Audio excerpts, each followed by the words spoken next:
We have some new video of the former president before he left outside his Doral resort. This is images we are just seeing for the first time. David Urban, how does he look to you?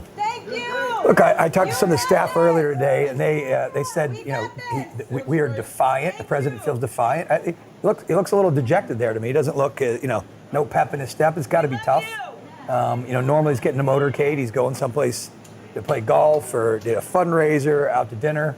This is a completely different ride. I don't know who's getting in the vehicle with him to take that ride, but it's probably going to be a pretty quiet ride. I noted that when they arrived, that staff Stephen Chung and Susie Wiles, Boris Epshteyn, and Jason Miller kind of got out and stood outside the courthouse. I didn't see him go in at all, so I'm not sure whether they went in like they did last time. Boris, I know, sat at the table, the lawyer's table.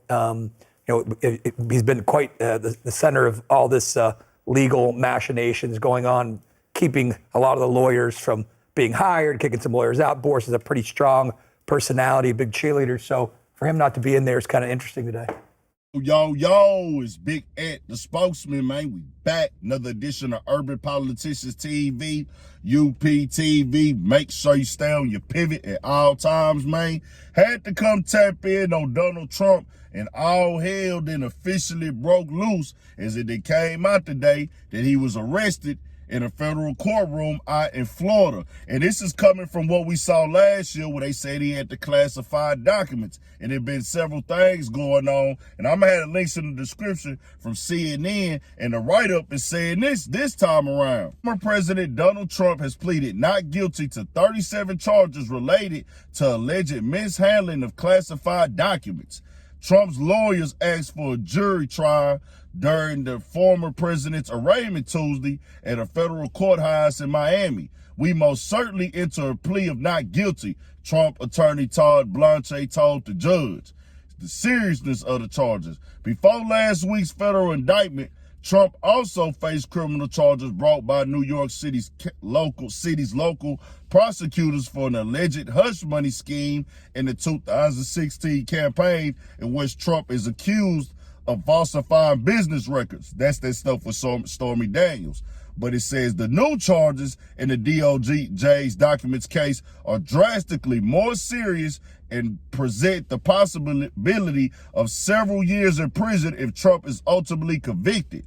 31 counts that Trump faces are for willful retention of national defense information, a charge that does not turn on whether the documents are classified. In addition to the obstruction conspiracy, he also faces 4 counts related to the concealment of the documents, as well as a false statements charge. In a case like this, obstruction and tampering help prove the main charge that the defendant willfully engaged in the charged conduct, said David Aaron, a former federal prosecutor in espionage section of the DOJ's National Security Division and a current senior counsel at Perkins Coie.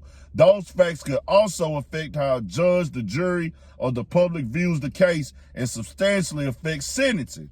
In Maine, as of late in the news, we've been seeing everybody inside the courtroom, from the streets and hip-hop culture all the way to high-level white-dollar crime, tax evasion, to now former presidents getting indicted on some serious charges inside the federal courtroom themselves. And I guess they try to put on a full-level front display and demonstration that nobody is above the law, former president or not. And Donald Trump, it crosses over even the hip-hop even more with his situation, because Fonnie Willis, the DA that's over Young Thug in them trial, is actually trying to press her line on him in the state of Georgia for election fraud when he got indicted and everything like that. So tell me what y'all think. Donald Trump arrested in his one day before dog birthday. If it get even more crazy than that, we're going to keep y'all updated on it. Probably go live about it tonight. Nigga got to rip and run in the streets a little bit. We'll see. If I got time, we going to go live on everything. 1,000 for shit show. Stay on your pivot.